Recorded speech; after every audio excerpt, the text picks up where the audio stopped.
एक समय था जब हीरा मंडी को कला सभ्यता का केंद्र समझा जाता था, लेकिन बदलते वक्त में आखिर ऐसा क्या घटित हुआ कि आज इसे एक रेड लाइट एरिया के तौर पर जाना जाता है।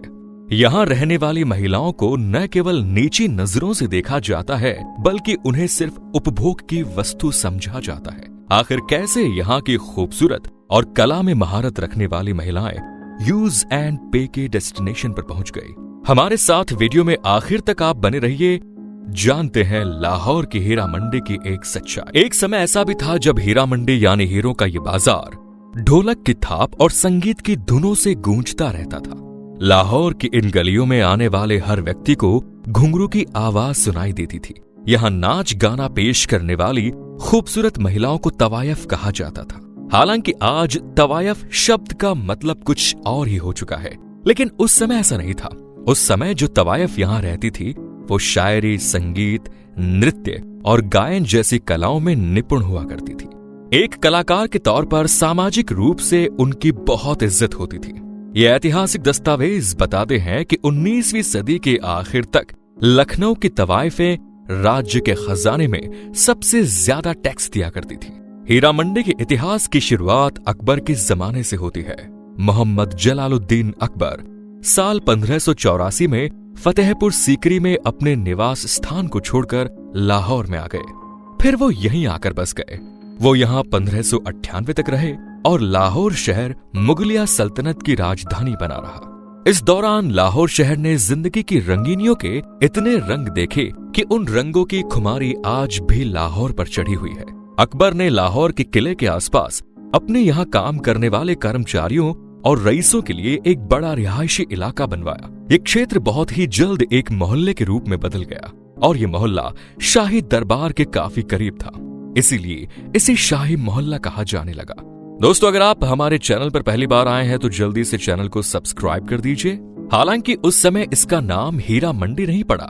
उस समय अकबर के दरबार में नाच गाने का प्रोग्राम पेश करने के लिए ज्यादातर अफगानिस्तान के काबुल से लड़कियां लाई जाती थी। इन लड़कियों को नाच गाना सिखाने के लिए बाकायदा उस्ताद रखे जाते थे और यही वो दौर था जब लोग अपने बच्चों को तमीज और तहजीब सिखाने के लिए इंटर वालों के पास भेजा करते थे। पूरे मुगल काल के दौरान इस क्षेत्र की शान और शौकत बरकरार रही, लेकिन 18वीं शताब्दी में इसे उजाड़ दिया गया। सबसे पहले नादिर शाह ने जब भारत पर आक्रमण किया तो उसने लाहौर के इस क्षेत्र को बर्बाद किया। इसके बाद अहमद शाह अब्दाली ने जब दिल्ली की तरफ कूच किया तब उसने भी इस क्षेत्र को बर्बाद करने में कोई कसर बाकी नहीं रखी। उसके बारे में तो ये तक कहा जाता था कि जब अहमद शाह अब्दाली जिस क्षेत्र से गुजर जाता था वहां कुछ भी नहीं बचता था। वो सब कुछ लूट लूट कर ले जाता था। लोगों ने जो अपने पेट में भोजन कर लिया बस वही उनके साथ रहता था। अब्दाली के समय में ही लाहौर में पहली बार स्त्रियों को धंधा करने के लिए मजबूर किया गया। वो अपना जिस्म बेचकर पैसा कमाया करती थी। पहला वैश्यालय धोबी मंडी में बना और दूसरा दारा शिकोह मोहल्ला में। अफगान सैनिक जहां भी हमला करते थे वहां से औरतों को उठाकर लाहौर के इन वैश्यालयों में भर्ती कर देते थे। इस दौरान तवायफों का काम पूरी तरह से बंद हो गया, लेकिन अब भी वैश्याओं और तवायफों को दो अलग अलग नजरों से देखा जाता था। अफगानियों के बाद लाहौर पर सिख साम्राज्य का कब्जा हुआ और महाराजा रणजीत सिंह के दौर में तवायफों की संस्कृति एक बार फिर फलने फूलने लगी। कहते हैं कि महाराजा रणजीत सिंह खुद इनमें से एक तवायफ के प्यार में पड़ गए थे। इस कहानी के अलग अलग किस्से मौजूद हैं, जिनमें से एक किस्से के मुताबिक महाराजा ने तवायफ से शादी कर ली थी। इसकी वजह से उन्हें हरमिंदर साहिब में कोड़े मारने की सजा सुनाई गई, पर बाद में कई इतिहासकार ये भी कहते हैं कि यह सजा केवल सुनाई भर गई थी, कोड़े नहीं मारे गए। जबकि दूसरे किस्से के मुताबिक महाराजा की शादी नहीं हुई थी, उन्हें केवल इश्क हुआ था। तब महाराजा ने उस तवायफ के कहने पर लाहौर में एक मस्जिद बनवाई जिसे मस्जिद तवायफ कहा गया। फिर उस तवायफ के लिए शाही मोहल्ले में घर भी बनवाया गया। हीरा मंडी को उसका नाम देने वाले सिख फौज के ही एक जनरल थे, उनका नाम था हीरा सिंह डोगरा। महाराजा रणजीत सिंह की मौत के बाद उन्होंने शाही मोहल्ले में बाजार की शुरुआत की।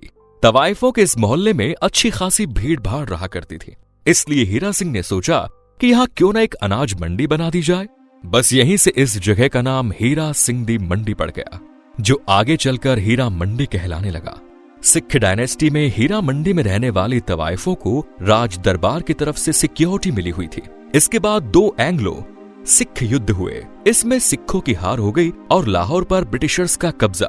साल 1843 से 1844 तक हीरा सिंह डोगरा लाहौर के प्रधानमंत्री रहे। अंग्रेज तो केवल माल लूटने आए थे, लेकिन तवाइफों को राज दरबार की तरफ से भत्ता मिला करता था। लेकिन अंग्रेजी साम्राज्य स्थापित होने के बाद ये सरकारी पैसा मिलना भी बंद हो गया और तवाइफें रोजी रोटी की जरूरतों से जूझने लगी। मजबूर होकर वो शरीर बेचने के लिए राजी हो गई। अंग्रेज सैनिक उनका अच्छा खासा फायदा उठाते। हीरा मंडी के इलाके के पास ही अंग्रेजों की छावनी हुआ करती थी। अंग्रेज सैनिक इनका फायदा उठाया करते थे, लेकिन साल 1807 में इस क्षेत्र में प्लेग की बीमारी फैल गई और अंग्रेजों ने अपनी छावनी छोड़ दी। वो शहर के बाहर बस गए। प्लेग का प्रकोप जब खत्म हुआ तो यहाँ की हवेलियों को अमीरों ने खरीद लिया और इसके बाद वो यहाँ पर तवाइफों को संरक्षण देने लगे। इसकी वजह से हीरा मंडी में नाचने गाने का सिलसिला बना रहा, लेकिन अब केवल इतना अंतर आ गया था कि यहाँ पर महिलाओं के द्वारा मुजरा दिखाया जाता था, जहाँ सभ्य और रईस लोग आते थे। 20वीं सदी की शुरुआत में हीरा मंडी एक बहुत बड़ा नाम था, जहाँ नूर जहां और खुर्शीद बेगम जैसे कलाकार मौजूद थे। सर गंगाराम का घर भी यहीं था। इन्हीं के नाम पर दिल्ली में गंगाराम हॉस्पिटल भी बना। उस समय हीरा मंडी में गीत संगीत और कला का दंगल हुआ करता था। साल 1940 के दशक में यहां उस्ताद बड़े गुलाम अली खान और उस्ताद उम्मीद अली खान के बीच एक जबरदस्त मुकाबला हुआ, जिसे देखने के लिए हजारों की संख्या में लोग मौजूद थे। इसका नतीजा तो कुछ नहीं निकला। दोनों दिग्गज रात भर गाते रहे, पर कोई दूसरे से हार मानने को तैयार नहीं था। फाइनली देखने वालों ने उन्हें रोक दिया और दोनों को विजेता घोषित किया गया। साल 1947 में बंटवारे के बाद लाहौर पाकिस्तान में चला गया। हीरा मंडी की शान और शौकत भी खत्म हो गई। हालांकि इसके बावजूद आने वाले 30 सालों तक तवाइफों का कल्चर बराबर बना रहा। लेकिन साल 1978 में जब जिया उल हक पाकिस्तान का तानाशाह बना और वहां पर कट्टरपंथी ताकतों ने सिर उठाया, तो जिया उल हक ने मुजरों पर बैन लगा दिया और यहाँ की तवाइफ बेघर हो गई। उन्होंने नाच गाना छोड़कर वेश्यावृत्ति करना शुरू किया। जो क्षेत्र कभी लाहौर की शान समझा जाता था, अब वो लाहौर का बदनुमा दाग बनकर रह गया। बॉलीवुड के famous film maker Sanjay Leela Bhansali के एक दोस्त मोहित बैग ने उन्हें जब हीरा मंडी के बारे में बताया तो वो इस पर फिल्म बनाना चाहते थे, लेकिन वो सांवरिया फिल्म बनाने में व्यस्त हो गए। गंगूबाई को बनाने के बाद जब उन्हें इसकी स्क्रिप्ट याद आई तो उन्होंने ये कहानी नेटफ्लिक्स को सुनाई। नेटफ्लिक्स ने इस कहानी पर सीरीज बनाने की पेशकश कर दी। तो उम्मीद करते हैं हीरा मंडी की यह कहानी आपको पसंद आई होगी। इस पर आपकी राय का हमें इंतजार रहेगा। वीडियो पसंद आए तो इसे लाइक करें, दोस्तों के साथ शेयर करें। धन्यवाद।